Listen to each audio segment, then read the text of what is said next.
گناہ کرتے ہیں لوگ اور کیا کہتے ہیں؟ بھئی اللہ بہت غفور رحیم ہے، اللہ بہت غفور رحیم ہے، ابے بخش دے گا بھائی۔ ایک ہمارے دوست تھے اسکول میں، ان سے میں نے ان کو کسی بات پہ تنبیہ کی تو وہ کہنے لگے یار اللہ بہت معاف کرنے والا ہے۔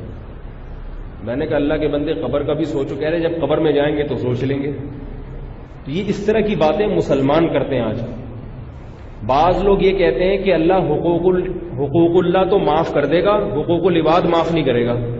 تو اللہ نے کہاں کہا ہے کہ میں حقوق اللہ معاف کر دوں گا؟ یہ کہاں کہا ہے اللہ نے؟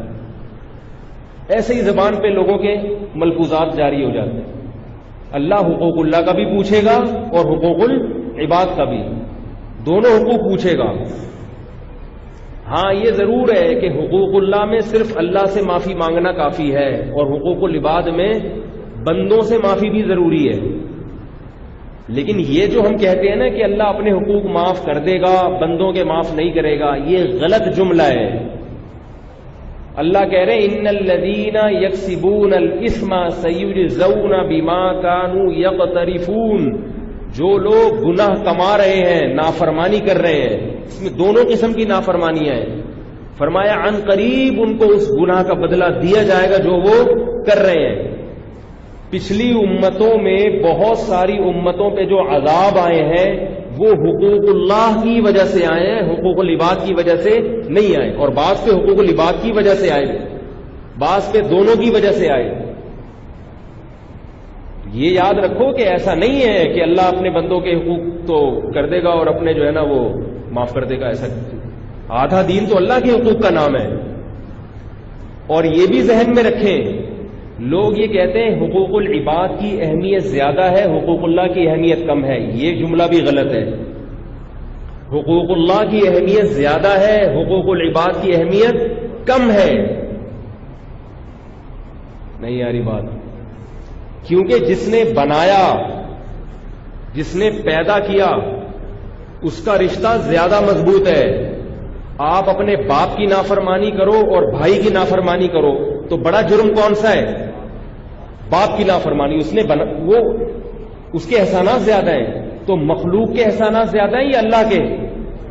اللہ کے زیادہ ہیں، اس لیے اللہ کی نافرمانی زیادہ بڑا جرم ہے۔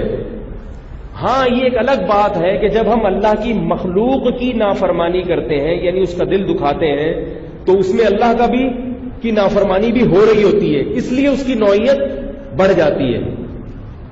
مثال کے طور پر کوئی شخص اللہ نہ کرے کسی انسان کو قتل کر دے تو یہ قتل بندوں کی نافرمانی ہوئی نا، بندوں کی حق تلفی ہوئی، لیکن یہ بہت بڑا جرم اس لیے بھی بن جاتا ہے، ایک تو انسانی جان کو قتل کیا، دوسرا اس نے اللہ کے حکم کو بھی توڑا کیونکہ اللہ نے قتل کرنے سے منع کیا ہے۔ سمجھ میں آ رہی ہے بات؟ تو اللہ کی نافرمانی ہو رہی ہے یہاں پہ، اس لیے اس کی نوعیت بہت بڑھ جاتی ہے، ورنہ بندوں کی نافرمانی یا بندوں کا دل دکھانا یہ بھی جرم ہے، مگر اتنا بڑا نہیں جتنا خدا کی نافرمانی جرم ہے۔ بندوں کی نافرمانی جرم زیادہ بڑا اس لیے بن جاتی ہے کہ بندوں کا دل دکھانے میں اللہ کی نافرمانی بھی ساتھ ساتھ ملی ہوئی ہے۔ یہی وجہ ہے کہ جہاں بندوں کا دل دکھانے میں اللہ کی نافرمانی کا تصور نہ ہو، وہاں بندوں کا دل دکھانا کوئی گناہ نہیں ہے۔ بعض مواقع ایسے آتے ہیں کہ وہاں ہم بندوں کا دل دکھا رہے ہیں مگر اس دل دکھانے میں اللہ کی نافرمانی نہیں ہو رہی، اس میں کوئی گناہ نہیں، 14 دکھا دو، نہ ثواب ہے نہ گناہ ہے۔ مثال کے طور پر کیا مثال دوں اس میں؟ ایک تو وہی مثال جو میں دیتا رہتا ہوں، آپ کر رہے ہیں، پڑوسیوں کو تکلیف ہو رہی ہے، کوٹ اب میں صرف سینسر کر کے بات کروں گا اس موضوع پر، آپ کر رہے ہیں، پڑوسیوں کو تکلیف ہو رہی ہے تو آپ پھر بھی کر لیں، آئی بات سمجھ؟ بس کافی ہے مطلب وہی دوسری شادی اگر کوئی کر رہا ہے تو خام خواہ میں پڑوس محلے والوں کو بلا وجہ کی تکلیف کی کیوں کر رہے ہیں، تو اس تکلیف پہنچانے میں آپ کو کوئی گناہ نہیں ملے گا کیونکہ اس میں آپ اللہ کی نافرمانی نہیں کر رہے۔ تکلیف نہیں پہنچائیں گے تو کوئی ثواب بھی نہیں ملے گا، پہنچائیں گے تو کوئی گناہ بھی نہیں ملے گا۔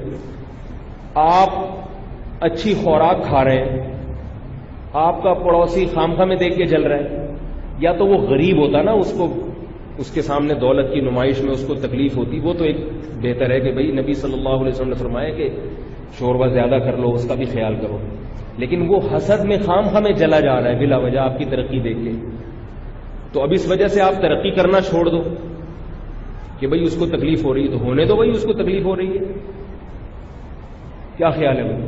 ہوتی ہے تو ہوئے، اس کو کیوں ہو رہی ہے؟ تو ایسی تکلیف جس میں اللہ کی نافرمانی نہ ہو، اس تکلیف پہنچانے میں گناہ نہیں ہے، مخلوق کو راحت پہنچانا ثواب ہے۔ اچھا، اسی طرح بعض دفعہ ایسی تکلیف جس میں اللہ خوش ہو رہا ہو، تو مخلوق کو ایسی تکلیف پہنچانا باقاعدہ ثواب ہے۔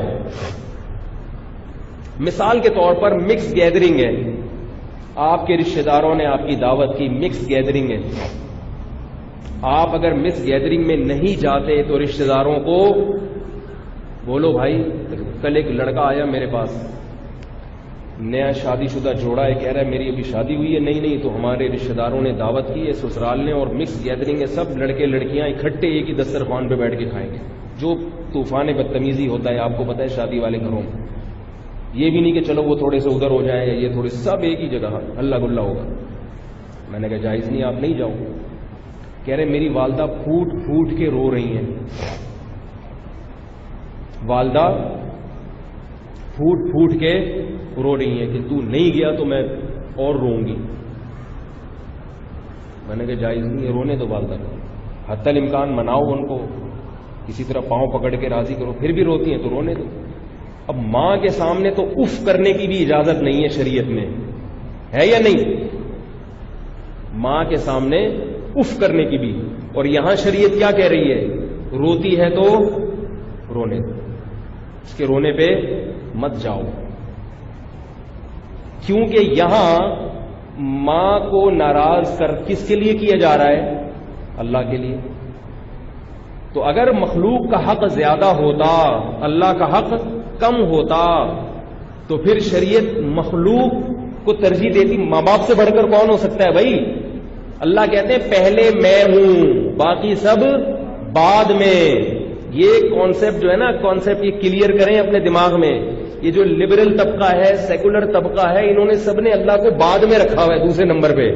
کہتے ہیں بس ایٹیٹیوڈ اچھا ہونا چاہیے، اچھے ہر ایک سے اچھے طریقے سے ملو، ہر ایک سے مناسب طریقے سے ملو، ہر ایک کے کام آؤ اور ہر ایک کی خدمت کرو، ہر ایک سے یہی ہے اسلام، یہی ہے ہمارا دین، یہی ہے ہمارا مذہب، یہی ہے سب کچھ۔ سمجھ ہی گئے ہوں گے وہ جو باسکٹ پہن کے آتے ہیں۔ ابھی برما گئے تھے، سنا ہے پٹ پٹا کے واپس آ گئے، تو گئے بھی تھے کہ نہیں گئے تھے، فیک ویڈیو واللہ والا۔ تو ایسا نہیں ہے بھائی، کوئی نامحرم لڑکی آپ سے فری ہونے کی کوشش کر رہی ہے، اس کو آپ سے عشق ہو گیا، وہ چاہ رہی آپ اس سے گھنٹوں گھنٹوں گپے مارے، آپ نہیں کر رہے، اور اس کو تکلیف ہو رہی ہے، وہ راتوں کی نیندیں اڑ گئی، وہ کروٹیں لے رہی ہے، خودکشی کر رہی ہے، تو انسانی جان کو بچانا، بتاؤ کوئی خودکشی کرنے والا ہو، کوئی خودکشی کرنے والا ہو، آپ اس کو کوئی ایسا طریقہ بتاؤ جس سے وہ خودکشی سے بچ جائے، اس سے بڑی کوئی عبادت ہے؟ قرآن میں آتا ہے نا، جس نے ایک انسان کی جان بچائی گویا تمام انسانوں کی جان بچائی۔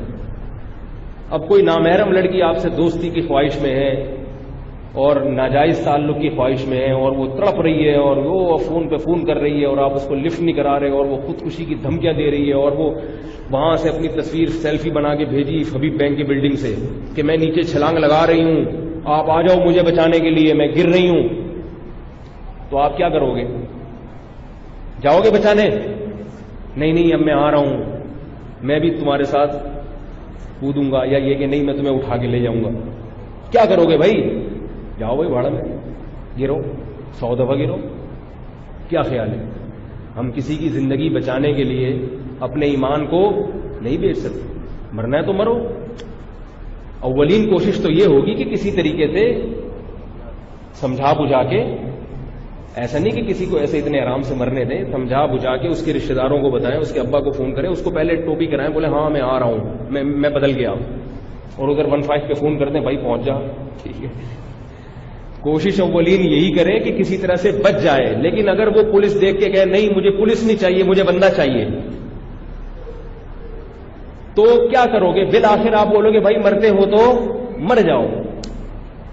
تو پہلے کس کا حق ہے؟ اللہ ہے. یہی بہت بڑا مسئلہ ہے. آج کل جو جدید طبقہ ہے اس نے اللہ کو سب سے بعد میں رکھا ہوا ہے، باقی سب سے پہلے. یاد رکھو شریعت کی جو نصوص ہیں، جو واضح احکام ہیں، جن میں کوئی فقہا کا نہ اختلاف ہے، بالکل دو ٹوک احکام ہیں، انہیں کسی کے کہنے سے بھی تبدیل نہیں کیا جا سکتا. نہ باپ کے کہنے پر، نہ ماں کے کہنے پر، نہ بیوی کے کہنے پر، نہ بچوں کے کہنے پر. عورت نہ اپنے شوہر کی بات اس میں مانے گی. اس میں سب سے پہلا کس کا حکم ہے؟ اللہ. بس اس کے علاوہ کچھ بھی نہیں. تو یہ جو ہے نا، ہم کہتے ہیں مخلوق کا حق زیادہ ہے. مخلوق کا حق زیادہ نہیں، اللہ کا حق پہلے ہے. تو میں نے والدین کی مثال دی کہ بھئی وہ اگر مکس گیدرنگ میں جانے سے رو رہی ہیں تو رونے دو. بعض بیٹیاں شرعی پردہ کر لیتی ہیں، ماؤں کو بہت تکلیف ہوتی ہے.